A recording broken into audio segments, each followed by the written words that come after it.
Hey guys, if you haven't already, give the video a like, subscribe to my channel. This is a what if series and I'll be doing more down the road.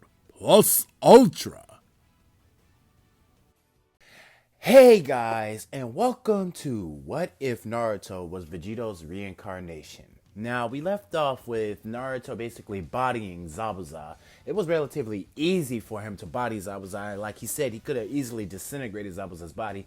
And it's not that I'm giving Naruto too much power too soon, it's that it's only natural. As Naruto's a reincarnation, he's born with these kind of abilities. Some like I always say, Naruto is something beyond a prodigy at this point.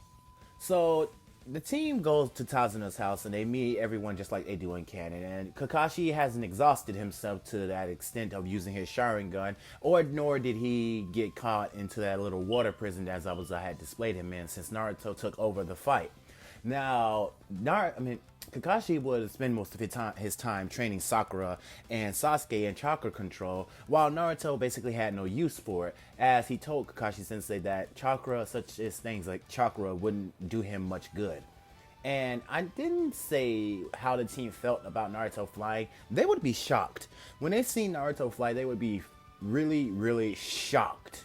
Now, Naruto would be focusing on his own kind of attacks and everything, and he would come to thinking that if he could combine the Kamehameha with a Final Flash, what stopped him from combining the Gallic Gun with the Kamehameha or the Gallic Gun with the Big Bang attack or the Final Flash with the Big Bang attack?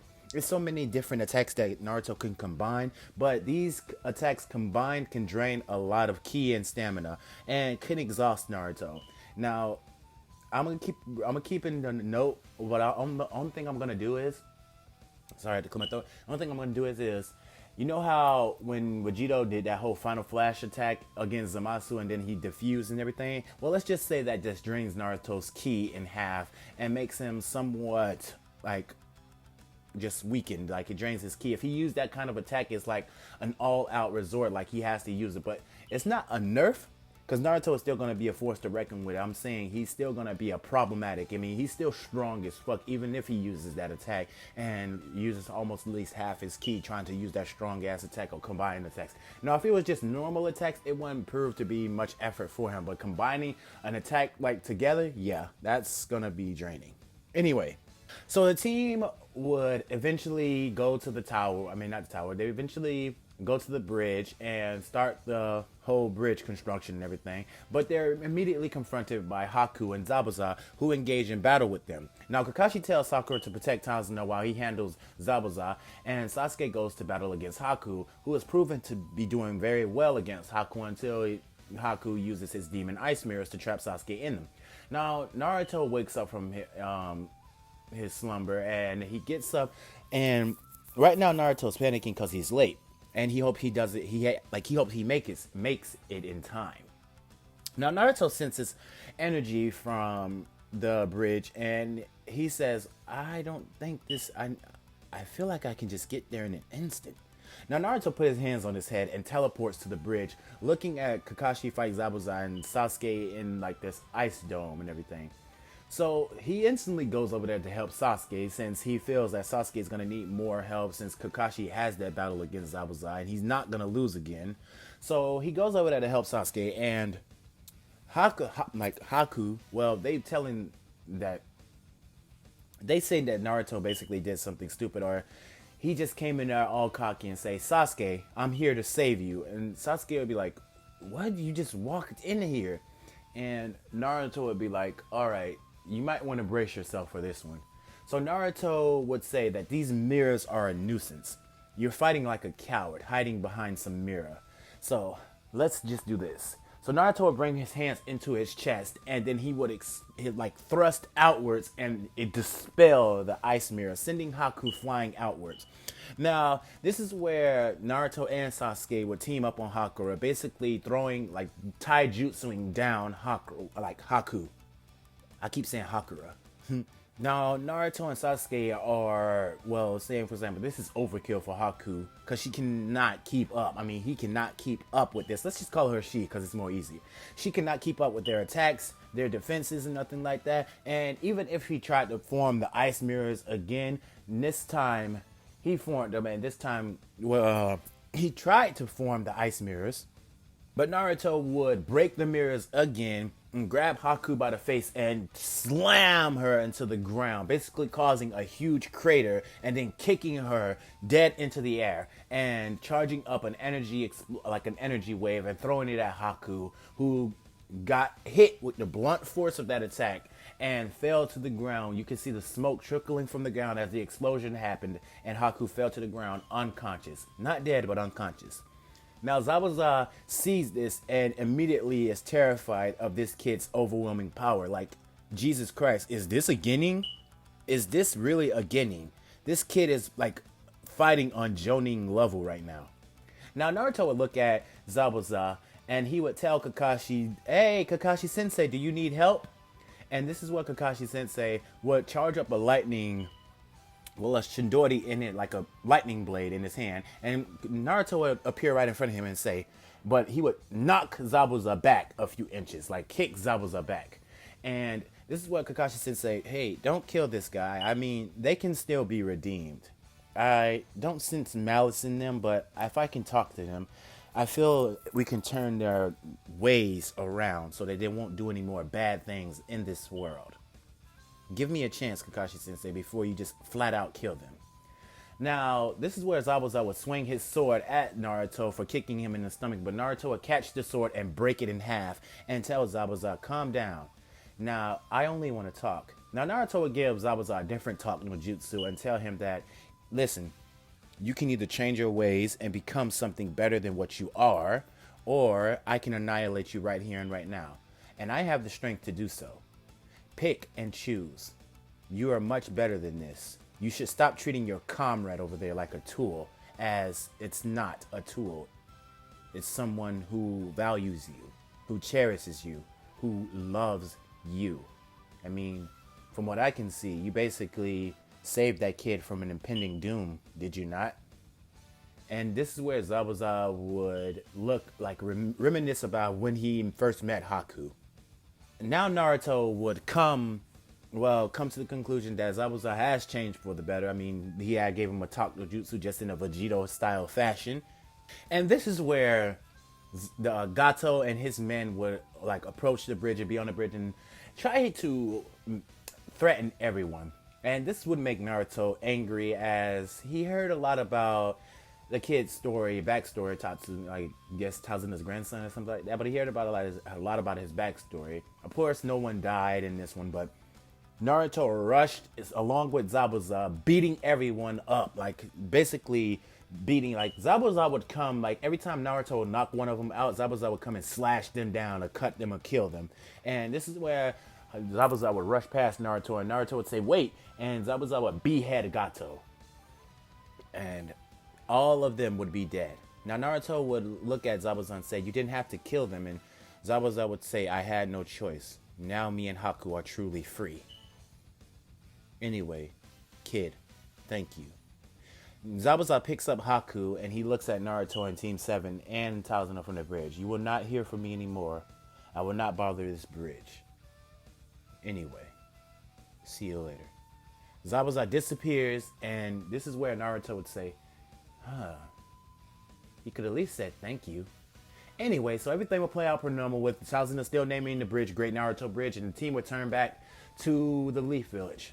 Now Naruto will go off the train along with Sasuke going up to do his own thing, and Sakura trying to follow behind him, asking him on a date like she did in the original canon.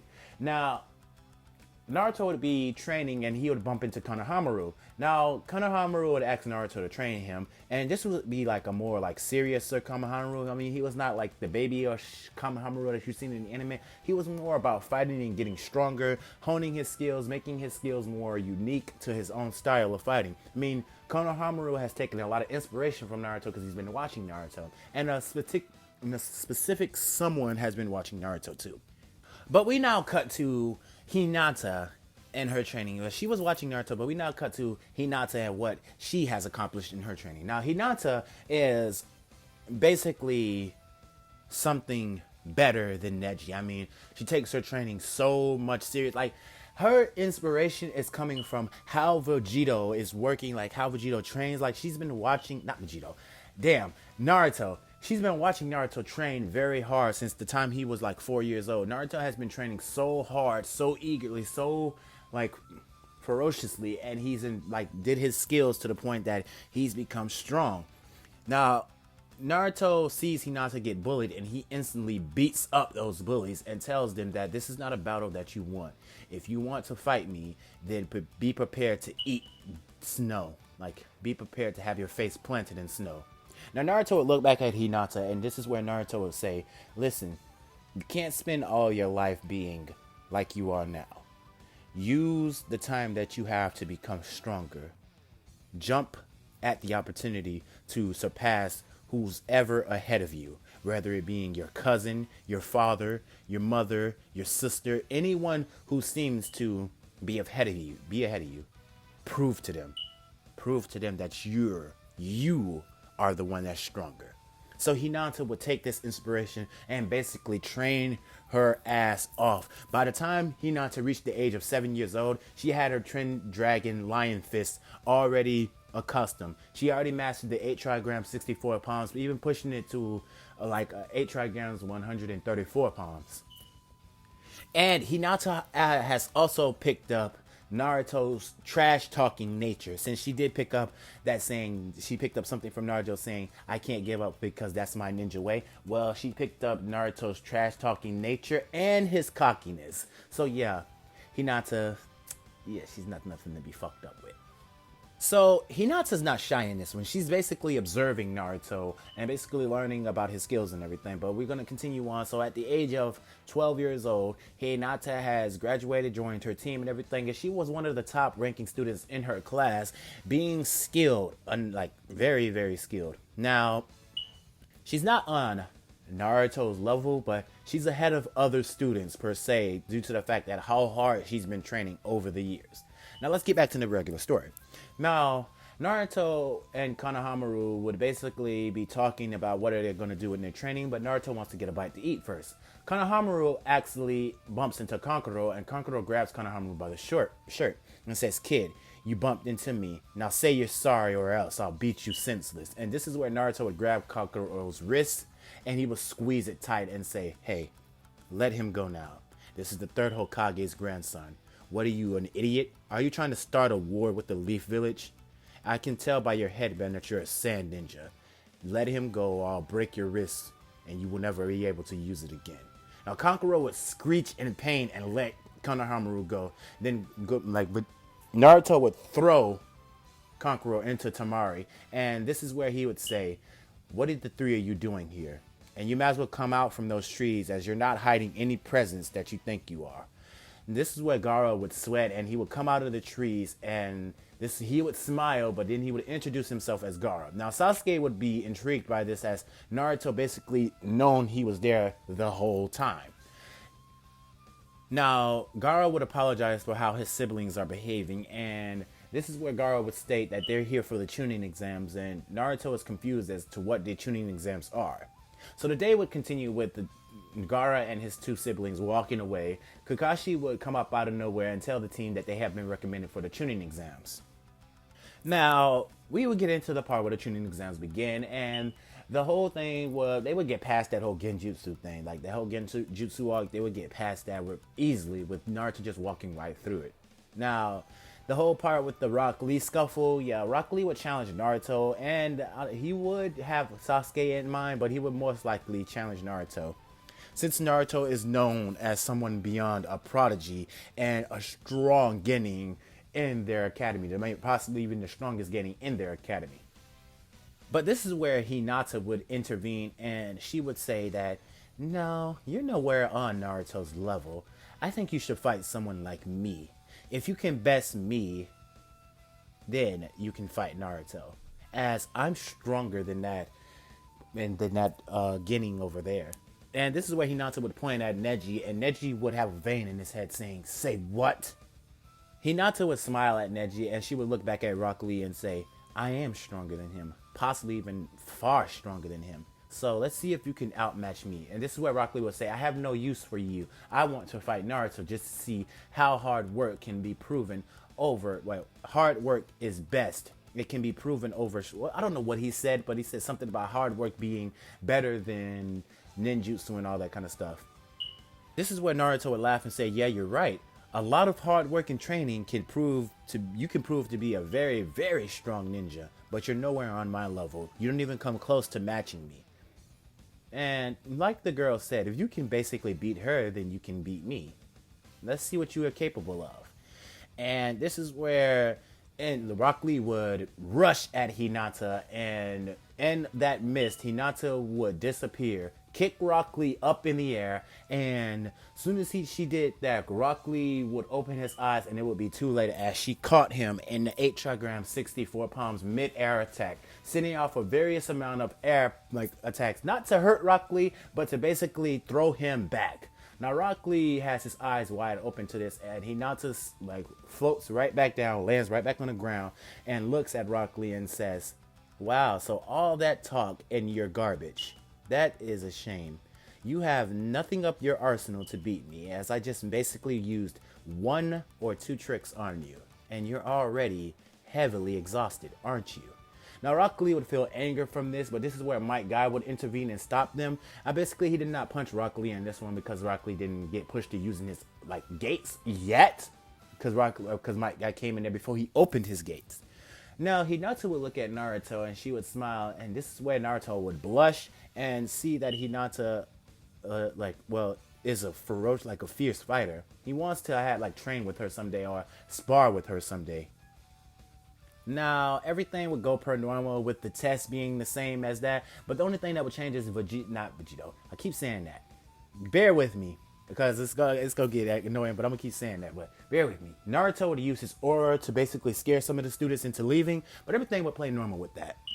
Now, Anko would come bursting in just like she did in the original canon and lead the students to the forest of death. Now, Naruto would be talking and smashing his fists together saying, "Oh, I'm excited for this. It might be tons and tons of strong people in these woods."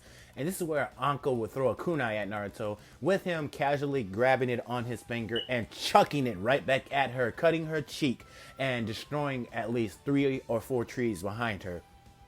Anko would be shocked at the mere pressure that kunai had behind it, and Naruto would smile saying, "I didn't even use half of my power, or even 1/10 of my power just to throw that kunai at you. I merely only used 5%. That should tell you something. Next time you throw a kunai at somebody, make sure you're throwing it with your full power, because I could have easily killed you, Anko-sensei." I almost said Kurenai. Now, the Force of Death arc would begin, and Team 7 would rush in there. Now, Naruto, Sasuke, and Sakura would have their scroll, the first scroll, but they need to get other scrolls. So Naruto would go take a piss because he had to pee, and this is where a ninja would try to jump him, with Naruto basically teleporting away. And he would look at the ninja with a very menacing look, saying, "You're a pervert. You were trying to look at me, you were trying to catch a look, weren't you? You're sick. You are sick." So he would punch the Chunin brother, well, whoever this guy was, in the face and take his scroll and appear right back at Sasuke and Sakura and tell them that he had a scroll and this guy tried to jump them. So everything would go normal until a snake tried to swallow Naruto, but Naruto basically caught the snake, stopped the snake by its mouth and blasted it away. This would make Orochimaru come in on another big snake, and then their whole battle would begin to commence. Now, Sasuke and Sakura would be caught in their genjutsu, but this time Sasuke wouldn't stab himself. Only this time Naruto would wake them up, basically hitting them in the face or punching them in the jaw, waking them up. I mean, he didn't have any other thing in his head to think of, so the only thing he could do to release them from it was to punch them. He doesn't have chakra, so he can say release or something like that. And this is where Naruto, Sasuke, and Sakura would be in confrontation with Orochimaru, or what we know him as Orochimaru, but they don't. They would be in confrontation with Orochimaru, and this is where it would lead to Naruto, Sasuke, and Sakura battling against him, but Sakura wouldn't be doing much of anything because she was useless in that battle. Sasuke would be trying his best, but Naruto would say he got this and to tell them to leave. Now, this would piss Sasuke off, and Sasuke would pound his fist into the ground, getting very, very, very angry, saying that, "Why do you have to always protect them? What is wrong with you? How do you get this? Like all these thoughts are piling up in Sasuke, and Orochimaru love this. As this kid seeks power, as he feels inferior to Naruto, he feels like he can't do anything to combat against Naruto, and which he can't. So Sasuke is getting heavily frustrated about that, and now Sasuke is tearing up and his eyes open, and he reveals that he has the three Tomoe Sharingan. Now Sasuke says, "I'm not going anywhere, Naruto," and this is where Naruto would look at Sasuke and say, "Fine, suit yourself. Just don't die." Now Sasuke and Naruto would be battling against Orochimaru, and they're doing very, very, very good. Now Orochimaru is having to use everything in his arsenal, but he cannot combat with Naruto because every attack that he used, Naruto just counters it. Every like snake attack that he used or snake manipulation attack that he uses or trying to combat against Naruto is just not working. As Naruto is sending heavy kicks to Orochimaru, cracking ribs, breaking legs, breaking bones, smashing Orochimaru in the face, slamming him against the ground, blasting Orochimaru with the Kamehameha. I mean, Naruto is delivering some huge amount of attacks towards Orochimaru, and these attacks are basically damaging Orochimaru. Now, other students throughout the, well, not students, other, like, Genin throughout the village, well, the Forest of Death had to clear my throat, are feeling the trembles, like the tremors from like Naruto's battle with Orochimaru, and they can tell that there's only one person, but they don't necessarily know what exactly is going on in that particular battle. Now, Orochimaru is feeling cornered. Orochimaru is cornered right now, and he has nothing up his arsenal to fight against this ninja. Like, he's heavily outmatched. Sasuke has the three Tomoe Sharingan, and Naruto is basically just countering everything Orochimaru throws at them too. And basically, this is what Orochimaru thinks of. Sasuke's only here for the overkill fact. Like, this is overkill for them. As Sasuke can predict Orochimaru's every move that's coming towards him. And Naruto, on the other hand, is countering Orochimaru's every attack. So Orochimaru thinks of something and tries to bite Sasuke's neck, but it doesn't work out. Since Sasuke has his eyes activated, he easily dodges this and kicks Orochimaru away from his neck. And Naruto comes in and he appears right in front of Orochimaru, just like Vegeta did when they was on that spaceship trying to contain Babidi when he went against that little alien. And he appeared right in front of him and blasted him away. He did that same trick to Orochimaru and blasted him back. This is where Naruto would tell his team that they need to leave and leave now, as he managed to get the scroll, and that battle would commence being done. Team 7 would hurry up out of there and get to the main building to enter the preliminaries. So everything didn't go like per normal like it did in the original canon. For instance, Sakura still has her long hair. She didn't have to go through that whole changing moment of cutting her hair off or anything like that. Sasuke didn't get the curse mark, and yeah. So now all the students have made it there, and now we're in the preliminaries.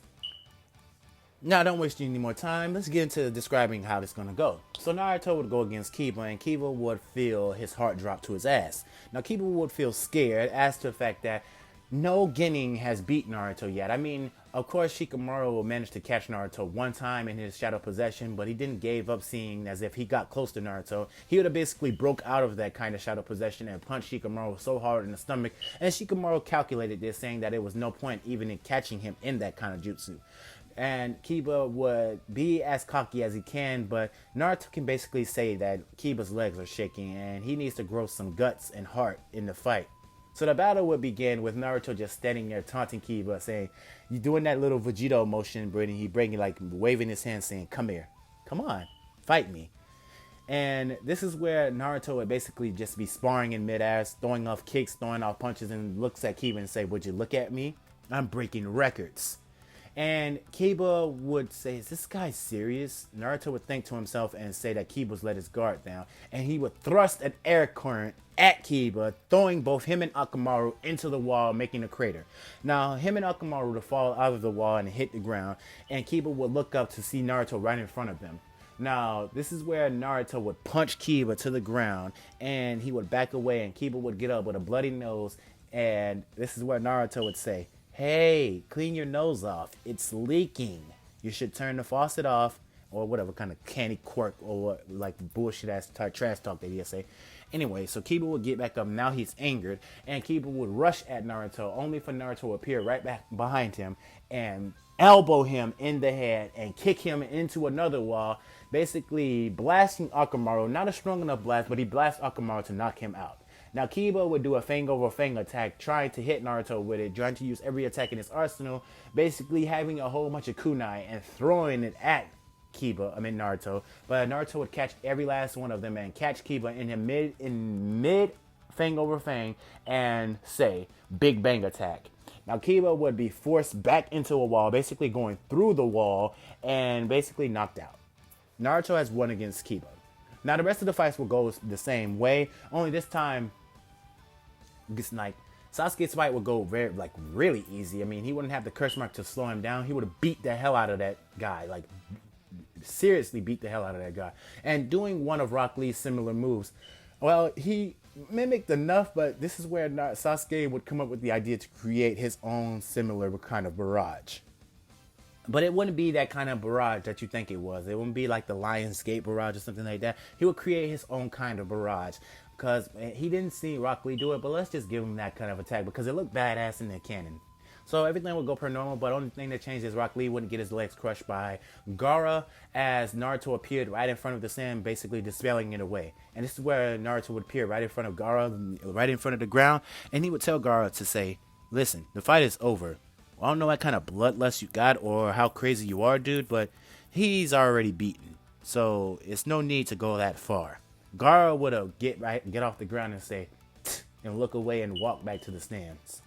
Now the Chunin exams would commence, and now we have a 1-month training arc. Now Sasuke would go train with Kakashi, and this time Sasuke would be improving on some other jutsus as per se, getting some other strong attacks in his arsenal. As Sasuke has a 3 Tomoe Sharingan, now he can master a bunch of new things, new jutsus, such as a very strong jutsu in fact. And I need to say something, everything didn't go the same. Hinata and Neji, let's get into that fight. So Hinata would basically stand there tapping her feet against the ground, basically looking around and looking at Neji saying, Neji, you ready for this? And this is where Neji would smile, but the proctor would say, let the battle begin, and Hinata would disappear out of Neji's side of view. So Neji would activate his Byakugan, but it'd be too late because Hinata would come in with a punch right to Neji's jaw. Now Neji and Hinata would get in a scuffle, but Hinata would be blocking each and every one of Neji's attacks, basically moving each and one of them out of the way, and knee Neji in the stomach. Neji would fall back, coughing up spit, and Hinata would be right there while he's on his knees coughing up spit, and Hinata's foot would come directly in front of Neji's face with him barely being able to dodge it. Now Hinata would come back with a back kick and kick Neji dead in the jaw, and Neji would take the blunt force of this attack going into a wall, but basically charging right back at Hinata and unleashing a ferocious amounts of attacks. Now Neji is getting angry, and he's getting angry and angry. How is she managing to beat him? He doesn't like Hinata. He hates her. He has this anger for her, and he wants to beat her to prove that he's stronger than her. Hinata is smiling and trash talking Neji and saying, so you're so bitter that I'm stronger than you? Wow, I guess I've proven to be the head of the Hyuga clan, and you're nothing but a mere nuisance. And this is where Neji would have veins in his head, and he's charging, throwing everything he can at Hinata. And Hinata would be dodging them. She would get hit with some of the attacks, and this is where Neji would catch her in an 8 trigram 64 palm attack and hit her with all those attacks. Now Hinata would be on the ground and she would cough up blood, but she would get back up and she would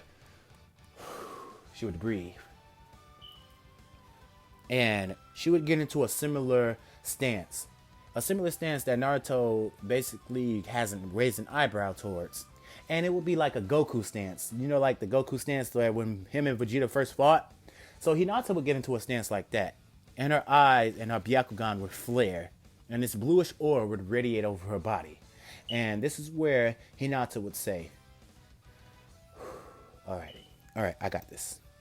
She would look at Neji and say, you cannot stop me now. So Hinata would rush at Neji, and Neji would be shocked and say, how can she still use chakra? As Hinata would say, 1 attack, 2 attacks, 3 attacks. She would be hitting Neji with various amounts of strong blows, and she would call it the Naruto style barrage. As Naruto would raise an eye to this and saying, so she has been watching me, hasn't she? So, like, Hinata would be super speeding around Neji. Neji can basically not keep up with her as he's trying to watch the next attack or she's coming to. Like, he has his Byakugan active, but it's like Hinata is moving too fast for him to see. It's like she had an instant power up. Hinata would come right in front of Neji and kick him dead in the jaw, sending him in the air, jumping up there and grabbing him by his legs and slamming him into the ground. Now, Hinata would charge up something in her hand, and it would be like a chakra orb, somewhat similar to what the Rasengan looked like. And it wouldn't be big enough as she's just now trying to master this kind of attack. So she thrusts herself at Neji and says, like, it's like a chakra orb, but let's say like this: lightning orb explosion. So as soon as she charges at Neji and it makes contact with him, it explodes in lightning and sending Neji flying into a wall, creating a huge crater. Now, Neji would come out of that scuffled and battle damage looking at Hinata, and Hinata's trash talking him saying, so your whole 8 trigram 64 palms technique didn't work, and you tried to use that against me. You tried to use that arsenal to shut off my chakra, but it didn't work. As I have something else that I've grown to use. It's an evolution form of chakra, and it's not ki. I'm not saying it's ki. It's an evolution form of chakra, such as Hinata has something better than a Byakugan, and that power is giving her access to this uncannibal chakra. As what she did, she basically negated Neji's 64 palms technique and basically reactivated all her chakra nodes, and basically is now speeding right like all over Neji, all over the place. Now, she has Neji by the throat, and she has him up off his feet, and she drops him to the ground and tells him to get stronger and to stop thinking that destiny basically controls everything. You're blinded, Neji. That's why you lost to me. And she walks away with her hand in the air. Now, Naruto sees this, and he says, I like this girl. Jeez. Naruto just smiles, and a little bit he blushes, but he smiles at her. Now everything commences, and now we're getting into the 1-month training arc. Now I want you guys to let me know, who does Naruto train with? Who does Sakura train with? Because I want to give some people stronger, but let's just focus on Sasuke, Sakura, not Sasuke, Naruto, and Hinata. Now, who does Hinata train with in the 1-month time skip? Sasuke, of course, trains with Kakashi to learn some particular new jutsus. But as far as Hinata and Naruto, I want to know, you guys put in the comments below, who did these guys train with? Who do you want them to train with? But without any further ado, you guys have a good day, a good night, and plus ultra. Good night, guys.